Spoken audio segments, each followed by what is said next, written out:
अस्सलाम वालेकुम। Brain haemorrhage एक ऐसी कंडीशन है जिसमें ब्रेन के अंदर मौजूद कोई ब्लड वेसल फट जाती है, जिसकी वजह से ब्रेन में ब्लीडिंग होने लगती है। ब्लीडिंग या तो ब्रेन टिश्यूज में होती है या फिर ब्रेन को प्रोटेक्ट करने वाली कवरिंग में। ब्रेन की कवरिंग को मेनिंजीज कहा जाता है और ये कवरिंग 3 लेयर्स पर मुश्तमिल होती है। इन 3 लेयर्स में ये जो मिडल लेयर होती है इसे एरेचोनाइड मैटर कहा जाता है।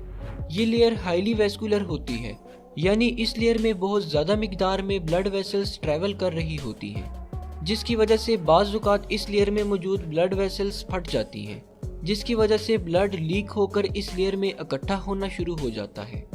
ब्लीडिंग ब्रेन टिश्यूज़ में हो या एरेचोनाइड मैटर में, दोनों किस्म की ही ब्लीडिंग्स ब्रेन को नुकसान पहुंचाती हैं।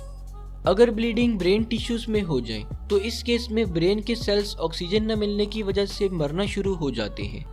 और अगर ब्लीडिंग ब्रेन की कवरिंग में हो तो इस केस में ब्रेन की कवरिंग ब्लड भर जाने की वजह से स्वेल होने लगती है, जिसकी वजह से अंदर मौजूद ब्रेन के सेल्स पर दबाव पड़ता है और इस दबाव की वजह से इस रीजन के ब्रेन सेल्स मरने लगती हैं। ब्रेन में ब्लीडिंग होने की बहुत सारी कॉसेस हो सकती हैं, जैसा कि सर पर कोई गहरी चोट लग जाना, हाई ब्लड प्रेशर की वजह से ब्रेन की रग फट जाना, ब्रेन में ट्यूमर का मौजूद होना या फिर मरीज को कोई ब्लीडिंग डिसऑर्डर होना वगैरह। अगर ब्रेन हेमरेज के सिम्टम्स की बात की जाए तो जैसे ही किसी शख्स को ब्रेन हेमरेज होता है उसके सर में शदीद दर्द होने लगता है और इसके साथ वॉमिटिंग भी हो सकती है। इसके अलावा मरीज देखने और बोलने में मुश्किल महसूस करने लगता है और साथ साथ जिस्म की कोऑर्डिनेशन भी ख़त्म होने लगती है।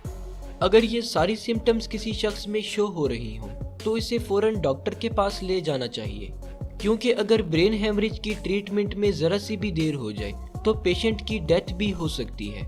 ब्रेन हेमरेज को ट्रीट करने के लिए सबसे पहले ये जानना ज़रूरी होता है कि ब्लीडिंग ब्रेन के कौन से हिस्से में हुई है और इससे ब्रेन का कितना हिस्सा डैमेज हुआ है। ये सब चेक करने के लिए डॉक्टर सीटी स्कैन या MRI करते हैं और जब डॉक्टर्स देख लेते हैं कि ब्लीडिंग किस हिस्से में है और कितनी है तो इसके बाद ट्रीटमेंट शुरू कर दी जाती है। ज़्यादातर केसेस में ब्लीडिंग को निकालने के लिए सर्जरी परफॉर्म की जाती है, जिसमें पेशेंट के स्कल में सुराख करके ब्लड क्लॉट को ड्रेन कर दिया जाता है। ट्रीटमेंट के बाद अगर मरीज में कोई फिजिकल एबनॉर्मेलिटीज रह जाएं, जैसा कि चलने फिरने और बोलने में मुश्किल हो, तो इसे दूर करने के लिए फिजिकल और स्पीच थेरापी की जाती है, जिससे जल्द ही मरीज सेहतयाब होकर अपनी रोज़मर्रा की एक्टिविटीज़ ठीक से परफॉर्म करने लगता है। शुक्रिया।